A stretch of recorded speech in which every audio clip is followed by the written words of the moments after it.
3年 vs 3不管，還原城寨當然係好事。去過城寨嘅朋友都知道，有位叫敏叔嘅老人家，每日下午都義務為遊客講解九龍城寨嘅歷史。風雨無阻，點解影相冇佢份呢？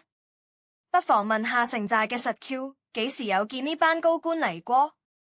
展覽唔應該有時限，呢個係歷史遺跡，可以讓遊客緬懷他過去，仲可以揭開他的神秘面紗，唔係很好嘅旅遊點咩？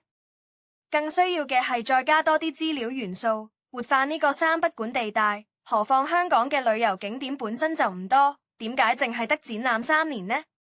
如果我係卓局長，我會馬上加入跳脫衣舞、吉祥賭坊、煙格展覽室等等，至少可以吸引班麻甩佬唔使再去廟街，馬迷又可以玩反手，話唔定仲有香肉食。